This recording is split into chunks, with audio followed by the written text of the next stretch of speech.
والذین یؤمنون بالغیب، والذین اور وہ لوگ جو یؤمنون ایمان لاتے ہیں، بما ساتھ اس کے جو انزل نازل کیا گیا، الیک آپ کی طرف، وما انزل اور جو نازل کیا گیا، من قبلک آپ سے پہلے، وبالآخرہ اور آخرت پر، ہم وہ یوقنون یقین رکھتے ہیں، والذین یؤمنون بما انزل الیک وما انزل من قبلک وبالآخرۃ ہم یوقنون، اور وہ لوگ جو ایمان لاتے ہیں اس پر جو اتارا گیا آپ کی طرف، نازل کیا گیا آپ کی طرف، اور جو اتارا گیا آپ سے پہلے، اور آخرت پر وہ یقین رکھتے ہیں، اولئک علی ھدی من ربہم، اولئک یہ لوگ علی ھدی ہدایت پر ہیں، من ربہم اپنے رب کی طرف سے، واولئک ھم المفلحون اور یہی لوگ فلاح پانے والے، کامیاب ہونے والے ہیں۔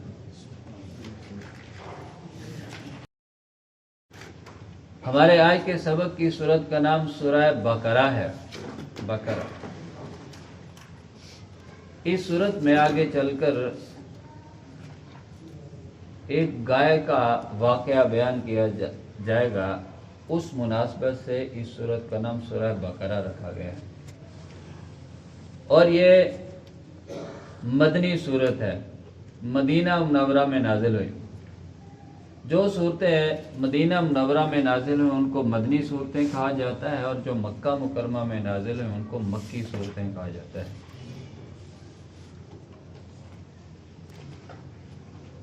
اور یہ صورت، اس کا مدینے کے اندر نازل ہونے کا جو نمبر ہے وہ 27واں نمبر ہے، 80 اور 7 87ویں مدینہ منورہ میں نازل ہوئی۔ اور یہ ایسی صورت ہے، اس کے بارے میں نبی علیہ السلام نے فرمایا، سنام القرآن، یہ قرآن کی کوہان ہے۔ کوہان کے ساتھ اس لیے مثال دی گئی ہے چونکہ اس کے اولین مخاطب قرآن مجید کے مشرکین مکہ تھے، اور اونٹ بڑے شوق سے پالتے تھے، تو اونٹ کی کوہان سب سے اونچی ہوتی ہے۔ قرآن کی یہ کوہان ہے، سنام القرآن۔ اور یہ ایسی صورت ہے، جو بندہ اس صورت کو پڑھتا ہے، اور اس کے ساتھ آل عمران کا بھی ساتھ ذکر آتا ہے، جو بندہ ان 2 صورتوں کو پڑھتا ہے، قیامت کے دن یہ 2 صورتیں اپنے پڑھنے والے کے لیے اللہ کے ہاں جھگڑا کریں گے، یا اللہ یہ تیرا بندہ ہماری تلاوت کرتا تھا، ہم آج اس کی سفارش کرتے ہیں، اس کو بخش دے، اور سفارش اللہ کے ہاں پھر قبول کی جائے گی، سفارش اللہ کے ہاں قبول کی۔ اور ایک روایت میں آتا ہے کہ وعلیکم السلام، قیامت کے دن جب ہر طرف گرمی کی شدت ہوگی، سورج سوا دے پہ ہوگا، اور لوگ برے حال میں ہوں گے، اس وقت یہ 2 صورتیں آئیں گی بادلوں کی شکل میں، سائبان کی شکل میں، یا چڑیوں کے، پرندوں کے جھنڈ کی شکل میں اپنے پڑھنے والے کے اوپر سایہ کیے ہوئے ہوں گے، اپنے پڑھنے والے کے۔ اس لیے نبی علیہ السلام نے فرمایا، اس صورت کو اپنے گھروں کے اندر تلاوت کیا کرو، پڑھا کرو، جس گھر میں یہ صورت پڑھی جاتی ہے اس گھر سے شیطان بھاگ جاتا ہے، اس گھر سے شیطان بھاگ جاتا ہے۔ تو اس مناسبت سے سورہ بقرہ کی یہ بہت بڑی فضیلت ہے کہ ایک تو دنیا کے اندر جس گھر میں پڑھی جاتی ہے اس میں جب شیطان بھاگ جاتا ہے تو پھر اس میں اللہ کی رحمت اترتی ہے، اور جو اس کو پڑھتا ہے دنیا میں اللہ کی رحمت کے حصول کا جو ہے وہ مستحق بن جاتا ہے، اور قیامت کے دن یہ صورت اپنے پڑھنے والے کے لیے صاحبان بن جائے گی، اور ساتھ جھگڑا کر کے اس کو بخشوانے کی پوری کوشش کرے گی، حتیٰ کہ اس کی سفارش قبول کر لی جائے گی۔ اور اس صورت کی ابتدا کی جا رہی ہے حروف مقطعات سے، یہ الف لام میم صاد، الف لام را، کاف ہا یا عین صاد، یہ جو حروف ہیں ان کو حروف مقطعات کہتے ہیں۔ قرآن مجید کی 114 صورتوں میں سے 29 صورتیں ایسی ہیں جو ان حروف سے شروع ہوتی ہیں، جن کی ابتدا ان حروف سے ہوتی ہے، جیسا کہ ہمارے آج کے سبق کی سورہ بقرہ کی ابتدا الف لام میم سے ہو رہی ہے، الف لام میم۔ اس کے مختلف معنی اور مطالب بیان کیے گئے ہیں، کسی نے کچھ ترجمہ کیا، کسی نے کچھ کیا، کسی نے کچھ کیا۔ حقیقت بات یہ ہے کہ اس کا معنی مفہوم اللہ جانتے ہیں، اس لیے اس کے جواب میں مفسرین نے یہ لفظ ذکر کیے ہیں کہ اللہ اعلم بمرادہ، ان حروف کی مراد، ان کا معنی، ان کا مطلب اللہ ہی جانتے ہیں، اللہ ہی جانتے ہیں کہ ان کا کیا مطلب ہے۔ ہاں یہ جواب ضرور دیا گیا ہے کہ مشرکین مکہ جو تھے بہت بڑے شاعر اور ادیب قسم کے لوگ تھے، ان کو عربی زبان کے اوپر بڑی مہارت تھی، اور اس دور کے اندر یہ شعر و شاعری کا زمانہ تھا، لوگ بڑا بڑا کلام لکھتے اور کمال کا کلام لکھتے، جیسے ہمارے ہاں اقبال کا کلام بڑا معروف ہے، وہاں ایک سے بڑھ کر دوسرا جو ہے وہ بڑا اقبال تھا،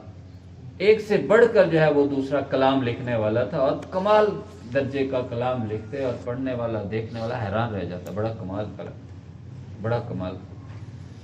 تو عرب کے لوگوں کو یہ چیلنج ہے کہ انہی حروف سے عبارت بنتی ہے، اور یہ کتاب قرآن مجید جو ہم نے نازل کی ہے انہی حروف سے بنی ہے، تو یہ حرف ہم نے شروع میں جو لکھ دیا، تم بھی اس طرح کی کوئی صورت بنا کے لے آؤ۔ 3 طرح کے چیلنج کیے قرآن مجید نے۔ سب سے کہا کہ اس طرح کی کتاب بنا کے لے آؤ، پھر فرمایا اس طرح کی 10 صورتیں لے کے آؤ، پھر فرمایا اس طرح کی کوئی ایک صورت ہی لے آؤ۔ لیکن مشرکین مکہ بے بس ہو گئے، لاجواب ہو گئے، کہنے لگے یہ کسی انسان کا، بشر کا کلام نہیں ہے، کلام نہیں ہے۔ اس لیے حروف مقطعات جو شروع کے اندر دیے گئے ہیں، ان کا ایک مطلب یہ بھی مراد لیا گیا ہے کہ یہ چیلنج ہے رہتی دنیا تک کے لیے، انہی حروف سے عبارتیں بنتی ہیں، انہی حروف سے کتابیں لکھی جاتی ہیں، تم لکھ کے دکھاؤ، اس کے مقابلے میں کتاب پیش کر کے دکھاؤ۔ پھر فرمایا ذالک الکتاب،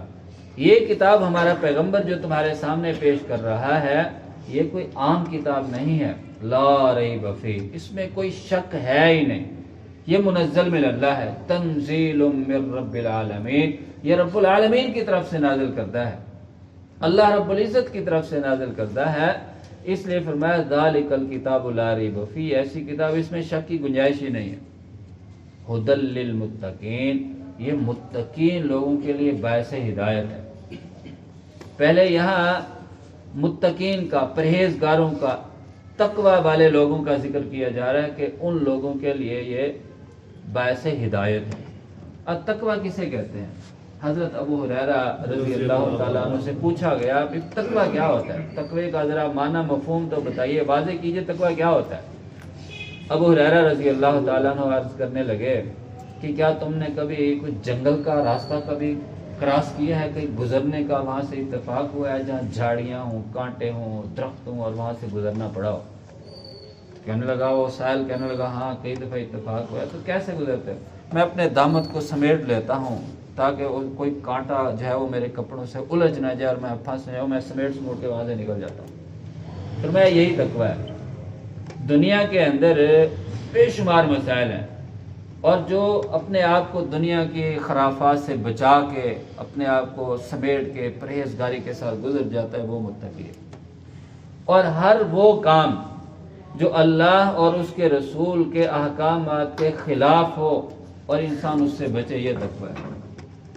یہ تقوی ہے۔ اس لیے فرمایا ھدی للمتقین، سب سے پہلے یہ کتاب متقین کے لیے، پرہیزگاروں کے لیے باعث ہدایت ہے، وہ اس سے بہت کچھ حاصل کر لیتے ہیں۔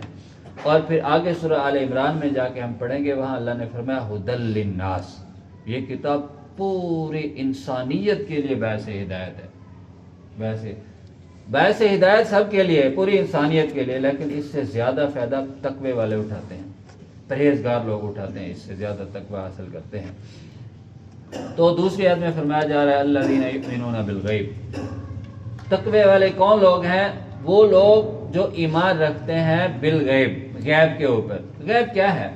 عمر فاروق رضی اللہ تعالیٰ عنہ بیان کرتے ہیں، صحیح مسلم میں ہے، نبی علیہ الصلوۃ والسلام نے فرمایا غیب یہ ہے کہ اللہ کے اوپر ایمان رکھا جائے، اللہ کو ہم نے دیکھا نہیں ہے، ہم اللہ پہ ایمان رکھتے ہیں۔ اس کے فرشتوں کے اوپر ایمان رکھا جائے، اس کے فرشتوں کو ہم نے دیکھنے، ہم ایمان رکھتے ہیں۔ اس کی کتابوں کے اوپر ہم ایمان رکھتے ہیں، ہم نے دیکھی نہیں ہے، قرآن مجید نے کہا ہے کہ اس سے پہلے تورات ہے، انجیل ہے، زبور ہے، ہم مان لیتے ہیں، ٹھیک ہے، یہ صحیفے آئے ہیں، ہم نے مان لیا، یہ بالغیب ایمان ہے۔ اور اسی طرح اس نے 1,24,000 انبیاء بھیجے، ان کے اوپر بھی ہم ایمان رکھتے ہیں، اور آخرت کی جو زندگی ہے اس کے اوپر بھی ہم ایمان رکھتے ہیں، اور تقدیر کے اچھے اور برے ہونے کے اوپر ایمان رکھتے ہیں۔ یہ ایمان بالغیب ہے، غیب کے اوپر ایمان رکھنا، جو اللہ رب العزت نے جیسے جیسے کہہ دیا ہم نے مان لیا،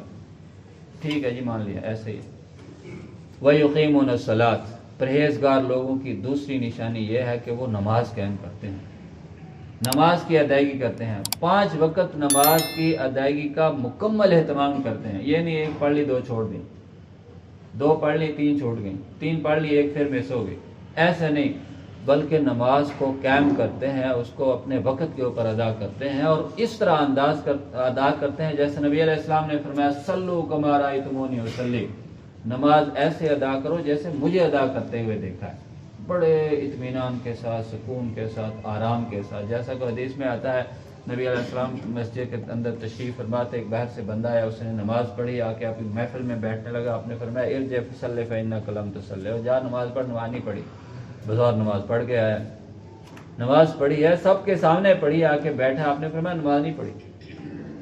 وہ بیچارہ گیا دوسری دفعہ نماز پڑھی، نماز پڑھ کے پھر آ کے بیٹھا، آپ نے فرمایا جا دوبارہ نماز پڑھ، نماز نہیں پڑھی، تیسری دفعہ اس نے پھر نماز پڑھی، نماز پڑھ کے آیا، نبی علیہ السلام نے فرمایا ارجع فصلی فإنک لم تصلی، نماز پڑھ تو نماز نہیں پڑھی، اللہ کے رسول جیسے مجھے آتی ہے میں نے پڑھ لی ہے، اب مجھے سکھلا دیجئے۔ نبی علیہ السلام نے پھر ایسے سکھلائی جیسے خود پڑھتے تھے، بڑے اطمینان کے ساتھ، بڑے آرام کے ساتھ، بڑے خشوع و خضوع کے ساتھ پڑھنے کا اسے حکم دیا۔ تو ایمان بالغیب یا مومن وہ لوگ ہیں جو غیب کے اوپر ایمان رکھنے کے ساتھ ساتھ نماز ادا کرتے ہیں، اور پوری باقاعدگی کے ساتھ، خشوع خضوع کے ساتھ، بڑے اہتمام کے ساتھ، بڑی فکر مندی کے ساتھ اس کو ادا کرتے ہیں، کاروائی نہیں ڈالتے، نماز ادا کرتے ہیں۔ پھر وہ نماز جو ہے وہ پھر ان کے لیے گناہوں سے بچنے کا سبب بن جاتی ہے۔ ان الصلاۃ تنہی عن الفحشاء والمنکر کا وہ جو ہے وہ مصداق بن جاتی ہے،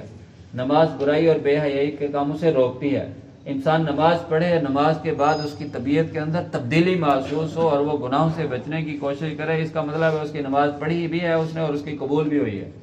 اگر نماز کے پہلے بھی اس طرح کے بعد میں بھی اس طرح کے، اس کو پھر اپنی نماز پہ غور فکر کرنا چاہیے۔ تو ہدی للمتقین کے اندر آنے والے وہ لوگ ہیں جو نماز قائم کرتے ہیں۔